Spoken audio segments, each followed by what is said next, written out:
Which cities in Ontario are the least and most competitive and what their price points are? That's the first article we'll be covering in this week's reaction video. And then the second article we'll be covering is Tory releases a plan to increase density in Toronto. I think some people will like it, some people won't, and I'm gonna break it all down for you on this week's episode of Prime Properties TO. Now, if you're looking for some help on how to navigate the real estate market, because a lot of people are coming to me and trying to get ready for the 2023 market, you can book a call with me using the link that's right here, www.chatwithzen.com. Simply click on the date and a time that works best for you. And then when you see the prompt, fill in your name, email, mobile phone number, and the question you have for me, and then we'll chat then. Good day, Toronto. Welcome to another episode of Prime Properties TV. My name is Zhen, and I run and operate at RE/MAX in the Greater Toronto Area, on top of making awesome educational real estate content just like this for you. And the first article we will be covering is these Ontario cities currently have the most and least competitive real estate markets. Now we're going to go through the entire city because Zukasa has come out with a really awesome graph that looks like this. But the first thing we need to go through is how they're measuring the competitiveness of the market, right? So normally, if you've been following a lot of my content, I use the metric months of inventory, which is the amount of active listings, meaning that's on the market right now, divided by the sales, which gives you a number. And the lower the number, the stronger of a market is, the more sellers of a market is, meaning that there's more multiple offers and the prices are going up. Now, the metric that these guys are using is sales to new listing ratio, which is kind of the inverse model of it. I'm not going to get into like the good and bad of each. Like they both have their merits and why you should use it. But essentially, in this case, it's made as a percentage, right? So the closer you are to zero, the more of a buyer's market it is, meaning that nothing is selling. Then the higher you are, the closer to 100, then that means it's really competitive. So the numbers that generally is allowable is anything that's under 40 is a buyer's market, so lower is buyer's market, and anything that's over 60 is a seller's market, meaning that it's competitive. Anything between, call it like 40 to 60, like 50, then that's balanced, right? So we have the entire map here by Zukasa, and you can see that anything that's red is basically a very competitive seller's market, right? So you got North Bay, which is in the north, obviously, Sudbury, which is all in the north. You got the Sault Ste. Marie is also in the north, and you got Guelph. Those are your markets right now that are in the seller's market. And you can see here, Guelph is at 63%, so it's like bordering at seller's market, right? Your average price point is about $810,000. In the Sault, you're about 80%, which is really, really high, which is similar to what we had in February, right? And your average price point is a little bit shy of 300 grand. In Sudbury, you're about 73%, and you're about 430, which sounds about right. And North Bay, it's kind of similar to Sudbury, but a little bit more competitive. Now, the reason why I want to pull this out to you is because in the current market we're in, everything is hyper-localized, right? You can't just read like, oh, Canadian real estate and then apply it to yourself, right? Or you can't just read Ontario real estate and apply it to the city you live in, right? Especially if I'm talking a lot about the GTA, I've actually talked to a lot of people who kind of confuse what the GTA parameters are, right? So it's very localized and you should really get an understanding of what your market is before you kind of jump to conclusion on what some of these kind of like negative headlines are talking about, right? But the reason why these are in seller's market, oh, I also forgot, Thunder Bay. My bad, for anyone looking at Thunder Bay. So a lot of these northern city markets plus Guelph, the reason they're very competitive is because they're cheap, right? Outside of Guelph, most of these properties are under $430,000, right? Which is kind of why you have a lot of people back in this summertime, like move to the east into Halifax, like from Ontario, or move to Calgary or Edmonton because pricing there is cheap, right? So you can buy an average home there for a lot less. And the average home there, I would imagine there aren't any condos. So they're like, we're talking about like houses, right? So homes, freehold ground level homes, right? So, you know, it's not just a condo with like 2 bedrooms, right? So that's why a lot of people are moving there because the cost of living is cheaper there. Now, obviously, as long as you can work remotely, it makes sense.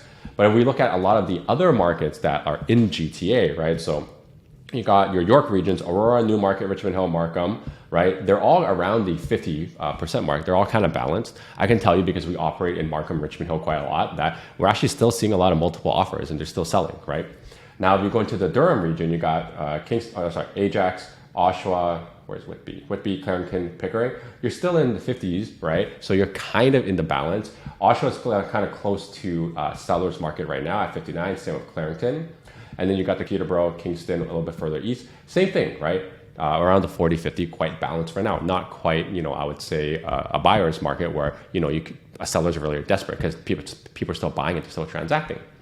Now, when you get into the other parts of GTA, right, you got Brampton, which is down to 51, which I think is one of the lower ones for GTA because Brampton got hit really, really hard from the kind of price drop. Mississauga's at 53%, and then you got Toronto at 54%, which is kind of about right. These prices, I would say just looking at them, because I know the numbers quite well, they aren't actually the average price. They must be using something else right now, because I know the average in Toronto is a little bit higher than $1 million.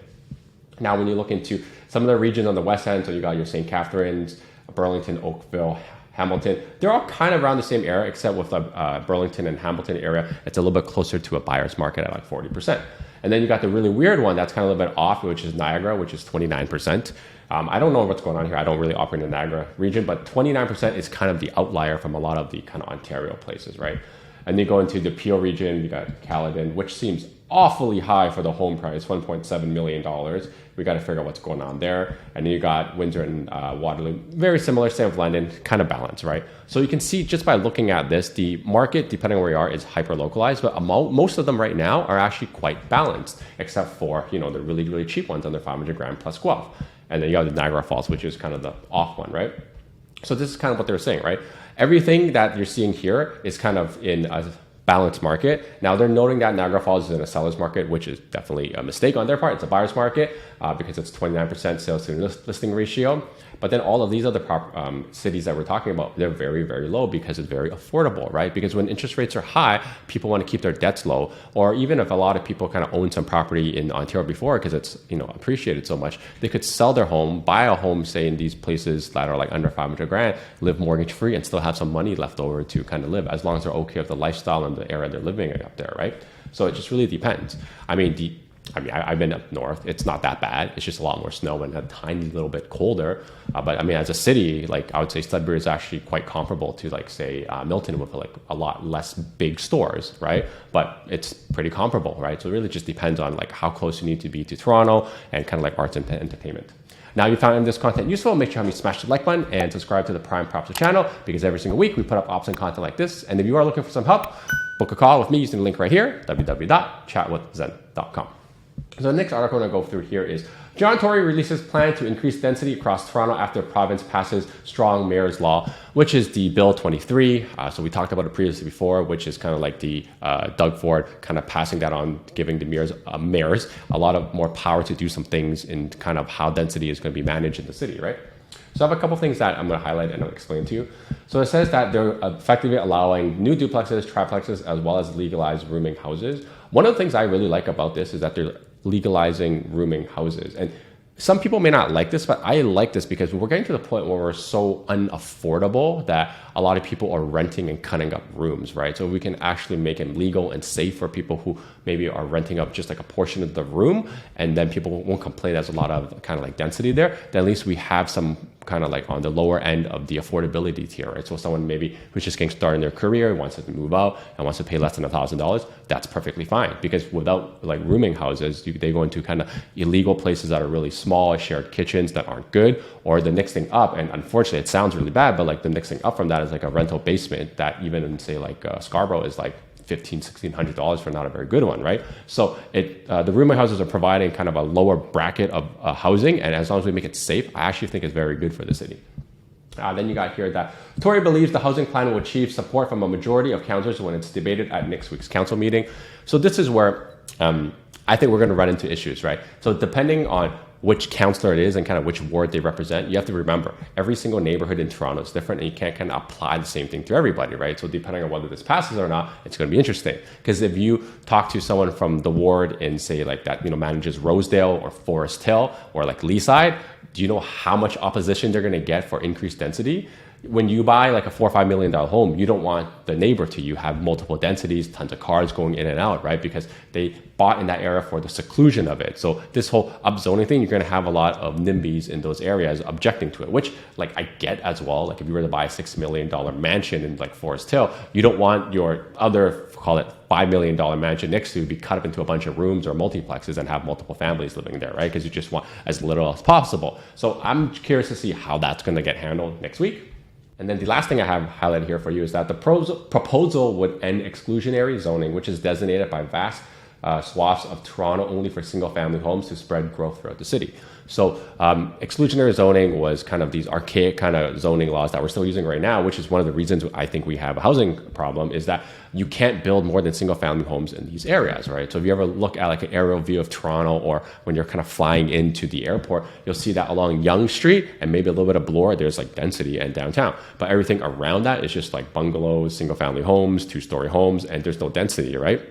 So by upzoning everything, we're now able to convert a lot of these homes to add duplexes, triplexes, garden suites, garage things. So it allows everyone to kind of create more additional dwellings, right? So ADUs, additional dwelling units, to house more people. Now, I don't know how they're going to count these in terms of the 285,000 homes they're trying to add. But what this does bring is that it gives a lot of people who own the land kind of I'll call it a windfall, because their properties are going to be worth more. But at the very least, because the public sector, like the government, isn't actually creating more homes and they put it onto private, you know what? Why don't we give them the bit of a windfall, as long as we can create homes for them, right? The question becomes, when we create these homes on these like multiplexes, right? What the rents are going to be? Is it going to be market? Is it going to be affordable? And that's just something we're going to have to see, because the idea is they're trying to drive more supply here to kind of suppress the demand side. Well, not suppress the demand side, but like kind of reduce the amount of demand relative to supply so that prices can stay stable. By increasing it so much, I don't know if it's going to make any sense for someone to kind of build something and then kind of rent it out for less than market rent, because the numbers don't work, right? It's the same idea with like builders not building right now because the economics don't make sense. So while this is all good, the economics of it still have to make sense. And we're going to have to look at the commodities, the laborers, and the trades to see if it's going to be doable economically for a lot of these people to kind of upzone their property. Anyways, I hope this was helpful for you. And if you are looking for some help on how to navigate this real estate market, especially in 2023, and get ready for that, you can book a call with me using the link right here. It's www.chatwithzen.com. Until next time, your move, your future. See ya. Now that you're done watching this one, how about this one? Oh, you know what? This one's good too. Ooh, this one's really good. You know what? Just watch them both.